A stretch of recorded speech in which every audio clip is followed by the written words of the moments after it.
You're listening to The Money Hour with your host, Tina Mitchell, on Alternative Talk, AM 1150. Now, back to the show with local mortgage and finance expert, Tina Mitchell. Welcome back to The Money Hour with your host and mortgage expert, Tina Mitchell, right here on 1150 AM KKNW, the Saturday, October 28th show. I provide the news on everything money, fresh information on market trends and conditions in our local economy. If you're hearing my show at a different time or day, you are listening to a rebroadcast. But to talk with the guests I have in studio, feel free to call the show at 1-855-400-1150 or go online at themoneyhour.com. And right now in studio, my second guest, I have Morgan Oakes with 7 Oaks, and he's going to talk about creating your maximum impact, keys to clarity, courageous living, and inspired action. Morgan, thank you for coming into studio. It's fun to have both you and Debbie here, since we're all friends, right? Yeah, my pleasure. It's great to be in here and get to play on the show with you today. Wonderful. And a little bit about Morgan.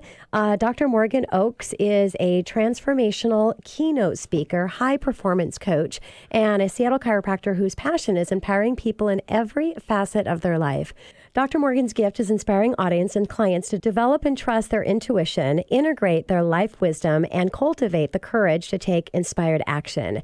The winding life path of its magical engineering, firefighting, stand-up comedian doctor will entertain and enlighten you in a way that inspires you to get clear about what you love and empowers you to start living it today. And I just, another beautiful person, Morgan, you are, and your message that you're sharing with the world is empowering in your story, and just really, really happy to have you here. So we're talking about creating your maximum impact, keys to eliminating clarity, courageous living, inspired actioning. So what does creating maximum impact mean to you, Morgan? Yeah, for me, I think that all of us have something that we're really wanting to do, experience, create, and maximum impact is that description of living full out. Whether it's, creating money through investments, through business, if it's about relationship, if it's about our health, all of those things, how can we really, that saying, let's milk this for all it's worth. Let's really get the most out of it. And I love that. Let's live it full out. Great. So tell me a little bit more about the keys and steps to creating maximum impact. Yeah, for me, I've really felt like it's boiled down to getting really clear about what you're wanting to do. It's about, courageous living is really about, taking that step from where you are to where you're wanting to be. And then the inspired action is following through. And another way I've broken it down is it's really simply listen and then step. And I think we'll get sidetracked when we're either listening and we know exactly what we should be doing and we're not doing that. And get us into trouble. Or if we're taking a ton of action and we're never actually stopping to see if it's the right action moving us in the direction we're wanting to go. Makes so much sense. And I really love being that courageous, your courageous person, your courageous self, but you've got to take action in order to have that courageous person come out and be able to share your gifts with the world. So how did this all come together for you, Morgan? It's been a process that's just come together through my life. I started off as a mechanical engineer. I transitioned into chiropractic. I added in, physical therapy. And then I started doing other work. And each time it's been a process of, I would start, hearing that internal call that I should be doing something, even deeper and more important with my life. And then it was, how do I bridge over and start stepping into that life? So it's just something that's kind of developed over time with practice in my own life. Yeah, so let's talk about that, Morgan, and helping my listeners with defining clarity. And how do you recommend someone can find that in their own lives? Yeah, we all have it. Yes. Very simply, we all have it. We know those times when it's sunny out and yet we have that little ding that we should grab the umbrella and we don't. And later on in the day, we remember that we ignored that. Or we get that sense that somebody's staring at us and we turn around and we make eye contact with them. There's all these little things, and especially in business, like gut instinct. Yes. I just knew. It wasn't the numbers, but I just knew. And so all of us have this. And I think in the current world that we live in right now, the biggest advice I can give for finding clarity is to slow down. Yeah. Bring in some white space, not always be, reading, listening in, conversation or connection. Like we need white space. for those pieces to be able to come through. Yeah, and it's when you get that gut instinct or intuition, or I call it my navigation system, it actually comes in really quick and it goes away really quick. So it's embracing it right in that moment, because otherwise it's just flash by you. So it's, really recognizing that and being able to embrace it to see where it takes you, right? Yeah, I've actually started to treat it like a relationship where, in a relationship, you have an opportunity for that conversation. You have an opportunity for that experience. And if you don't take advantage of it, then like you said, it's gone. Yeah. And so, I think it's a muscle. What a beautiful thing to have a relationship with ourselves. I mean, that's the best person to have it with, right? Absolutely. I love that. I'm going to start thinking about that. Just having a relationship with myself. That's beautiful.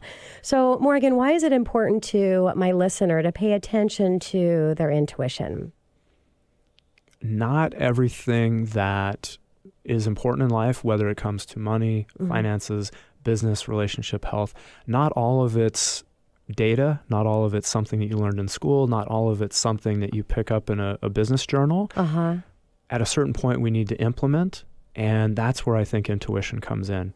It brings in that extra information that goes, okay, here's everything I consciously know, here's the situation around me, and I think intuition helps us integrate into a life that doesn't always fit the template. Yeah, makes it a lot of times. Yeah. It does, yes. And do you think it's because it's just the protection that we have for ourselves that sometimes it seems like it's not the right move, and that's why the intuition is so important, because you could be missing out on so much. Yeah. And it's a muscle. It gets stronger with developing it and building that trust, just like anything else in life. Makes sense.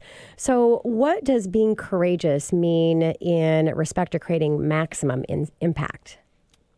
Devi actually covered it earlier. It's consistency. Yes. Courageousness it's not one big thing you did 5 or 10 years ago that you're still riding the wave from. It was that, and then it's all the little steps that you're taking daily and weekly moving forward. Yeah. And courageous living is each time that little voice, that intuition, that hint, that thing that you suspect might work. Courageous is stepping into it and actually taking action to see how it turns out. Yeah, being your unique self instead of just being like everybody else. Yeah. Okay. So why do you say that your third key or step to maximize impact is inspired action? And can you expand on that a little bit? Yeah. A lot of people, I think, have ideas of what they should do. And many times when I talk to them, the piece that's missing is action. Yeah.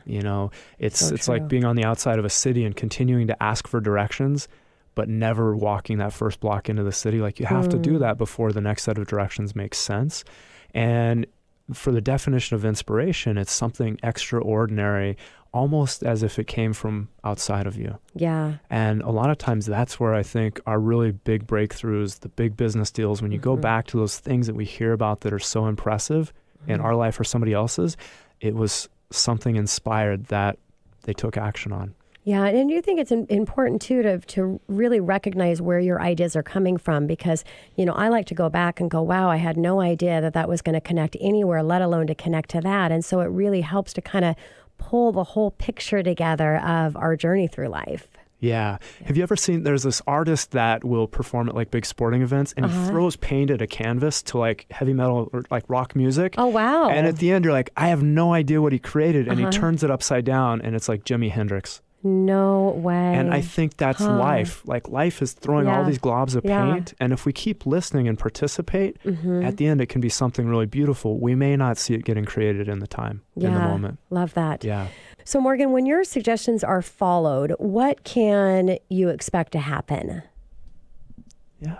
Your top life. Amazing stuff, right? Your top life, yeah. And there's never a guarantee that it's easy. Sometimes we need to have that difficult conversation with a business partner, or we need to make a difficult decision in an investment, or there's something that's, at a stagnation point in our relationship or our health. What this is going to guarantee is the possibility of living your top life. Yeah. And the things that you're not taking action on, based on a lack of courageous living, they're causing pain. It's just a small pain that you're maybe not noticing. Yeah, small pain, small gain. Big pain, big gain. So you've got to really put yourself out there. You've got to feel that pain to grow, because I believe that pain, the bigger it is, the bigger the strength that it gives us. And that's where powerful things start happening for us. So what would be the best next step? If somebody's listening and is just really getting inspired by my time here with you, Morgan, and they're like, wow, that sounds so beautiful and I want that for myself. What do I do? What's that first step? Yeah, if we were to pick one thing from each of these areas, everybody already knows the answer. What is the thing you're clear on that you haven't taken action on? What's the thing that would be the most courageous that you could do as a next best step? What is your next best action? And those all three might be the same thing, or when they're asked in those different ways, it might be three separate things. Be listening, quiet down your day, allow open space for clarity to come in. Yeah. And then courage a lot of time can be supported through a mentor, a coach, somebody to help hold you accountable, and then take action. Yeah. Okay. And let's talk about what might get in someone's way and what should they be aware of when they're going through this journey of discovery. Yeah. The things that can get in the way are, some of the things that a lot of us will complain about. I don't have enough time. I don't have enough money. Yeah. Or you can really go into expert mode where you're like, oh, I know everything. And you don't even hear the solution. You're like, oh, I got this. And so I think part of it is stepping back into that student role and reaching out to go, what haven't I done? Or what could I do better? Yeah. It's really coming back into that student role and being curious about how you could really take it up to the next notch. Yeah, and I love that. I always talk in the student role is really be cautious and careful of who you're observing, because you always want to make sure that you're observing people that are at a higher level than you are, because the majority is what it is. They're the majority. Yeah. And if you want what the majority are getting, then follow what the majority are doing. If you want something special and you want to bring your uniqueness, because we're all special, as Debbie said, and we're having a conversation now that we all have a gift and we have a contribution to give to the world, but only the minority are the ones that are really engaging at the high level, not because they don't want to, because they don't have the tools and all those things that, you listed off. And so it's so important. And I'm just so connected with what you're doing with people and how you're helping them in this area, Morgan. So where can my listeners get more information if they want to connect with you and learn a little bit more about what you're doing? Yeah, I'd love to be a resource. The best place to reach out to me is at drmorganoaks.com. If you're interested in learning more about coaching, there's a link there. If you're looking for somebody to support your next event for your business or organization, my speaking information's there. And a lot of times I have people reach out going, I don't know who I need, but I know I need something. Yeah. And many times with that conversation, I can supply another resource that'll be a best fit for empowering that person in the best way possible. That's what you are, a connector, Morgan, one of your other gifts as well. Yeah. Well, Morgan, thank you so much for coming into studio. It was a pleasure having you here for the first time, and look forward to having you come back and share with my listeners again. Yeah, thank you. It's been great to be here, and looking forward to that next time. And if you're listening today, I got two amazing guests that we started out with here, and really embrace who you are and take some time, as Morgan suggested, to really find out the person you are, what you're meant to contribute to this world, and then find that message and get excited to be that person, and then start your podcast so you can share your message with the world. It's a beautiful day here on the Money Hour. So Morgan, thanks again. Coming up next to the Money Hour is franchising a good fit for you. I have Mark Petticore with Success Mentor right here at 1150 AM KKNW after the short break.